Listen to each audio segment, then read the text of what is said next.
বাস কন্ডাক্টরকে school ছাত্রের অভিভাবকের বেধড়ক প্রহার ঘটনায় ৫৪টি বাস পরিষেবা অনির্দিষ্টকালের জন্য বন্ধ করেছিল বাস কর্মচারীরা।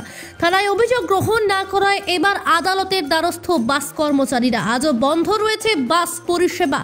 প্রসঙ্গত, গত সোমবার বিকেলে বাসের ফুটবোর্ডে দাঁড়িয়ে চলন্ত বাসেই আসছিল এক স্কুল ছাত্র। যাত্রীদের ওঠানামা করতে অসুবিধা হয়। পরবর্তীতে ওই স্কুল ছাত্রকে যাত্রীরা ভেতরে যেতে বললে যাত্রীদের কটূক্তি করে অভিযুক্ত ওই স্কুল ছাত্র। এর পরবর্তীতে বাসের যাত্রীদের সিদ্ধান্তে বাসের কন্ডাক্টর ওই স্কুল ছাত্রকে কৃষ্ণনগর দুর্গাপুর এলাকায় বাস থেকে নামিয়ে দেয়। এরপর নদিয়ার শান্তিপুর কাশ্যপপাড়ায় বাস ঢুকতেই অভিযুক্ত স্কুল ছাত্রের বাবা দলবল নিয়ে বাস কন্ডাক্টরের ওপর চড়াও হয় এবং তাকে বেধড়ক মারধর করে। ঘটনায় বাসের যাত্রীরা প্রতিবাদ করলে বেগতিক বুঝে ঘটনাস্থল থেকে পালিয়ে যায়। শান্তিপুর থানায় বাস কন্ডাক্টর নাম লিখিয়ে অভিযোগ দায়ের করে স্কুল ছাত্রর বাবা। পরবর্তীতে শান্তিপুর থানায় পুলিশ ওই কন্ডাক্টরকে রাত্রিবেলায় জিজ্ঞাসাবাদের জন্য নিয়ে গিয়ে আটক করে। পরবর্তীতে আক্রান্ত যুবককে সঙ্গে সঙ্গে নিয়ে ওই স্কুল ছাত্রের অভিভাবকের সঙ্গে মীমাংসা করানোর চেষ্টা করে শান্তিপুর থানার পুলিশ।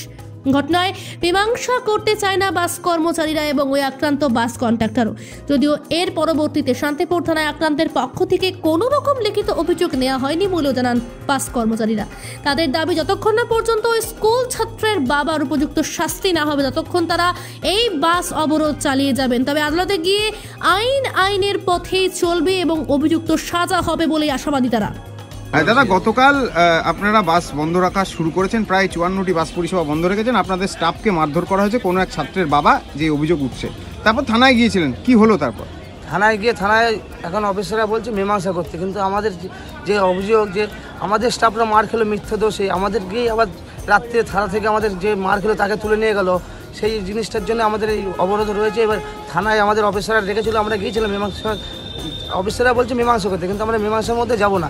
তারা মার খাবে, মারলো আমাদেরকে, আমাদের স্টাফকে তুলে নিয়ে গেল মিথ্যা অভিযোগ দিল। আমাদের আবার বলছে নাকি আমরা অ্যালকোহল খেয়ে আমরা ডিউটি করি, মদ খেয়ে। কিন্তু সেটার জন্যই আমাদের এই অবরোধ, যতদিন না যে ওনারা আমাদের যা শাস্তি পেয়েছে তাদেরও সেই শাস্তিটাই পেতে হবে। আমাদের এই অভিযোগটাই আছে, তারাও যেন শাস্তি পায়, আমাদের স্টাফরা যেরকম পেলো সেও যেরকম পায়। আমরা সুরাহার মধ্যে যাব না। আমরা দিনের পর দিন আমরা মারই খেয়ে যাচ্ছি, কিন্তু কোনো সুরাহা পাচ্ছি না। আমরা মার খাবো, আমরাই ডিউটি করবো, আর আমাদেরই খালি জেলে ভরবে। তার মধ্যে আমরা এইভাবে আমরা গাড়ি চালাতে পারবো না।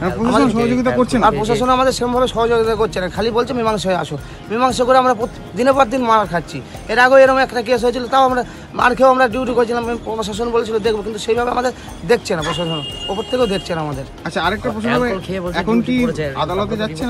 আমাদের আজকে সবাই মিলে আদালতে যাচ্ছি সুরাহার জন্য।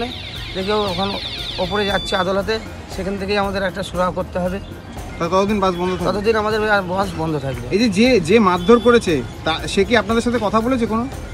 আমাদের সঙ্গে থানায় নিয়ে গিয়ে একটা মীমাংসার মধ্যেই আসতে চাইছিলাম, আমরা মীমাংসার মধ্যে যাবো না।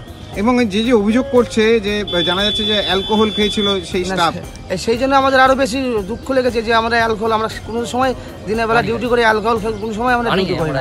আমরা রানিং সময় কোনো সময় অ্যালকোহল খাই। সেদিনকে নামিয়ে দিয়েছিল কারা? সেদিন আমাদের গাড়ি স্টাফ কেউ নামেনি, প্যাসেঞ্জারে নামিয়েছিল। প্যাসেঞ্জারকে ওকে ফুটবোর্ডে দাঁড়িয়ে ছিল, ওর অসুবিধা হচ্ছিল, প্যাসেঞ্জার নামতেও অসুবিধা ছিল, আর গাড়ি তো অত ও চিল্লামিল্লি করছিল বলে প্যাসেঞ্জারে ওকে নামিয়ে দিয়েছিল, গাড়ি স্টাফ কেউ নামায়নি। তার মানে পুরোপুরি মিথ্যে অভিযোগ করেছে ওরা। আপনারা এখন তাহলে বন্ধ রাখছেন? এখন আমাদের গাড়ি এখন বন্ধই থাকবে, যতদিন না সুরাহা পাচ্ছি আমরা ততদিন গাড়ি বন্ধ। কি নাম আপনার? আমার প্রসেনজিৎ সরকার, বাস কর্মচারী।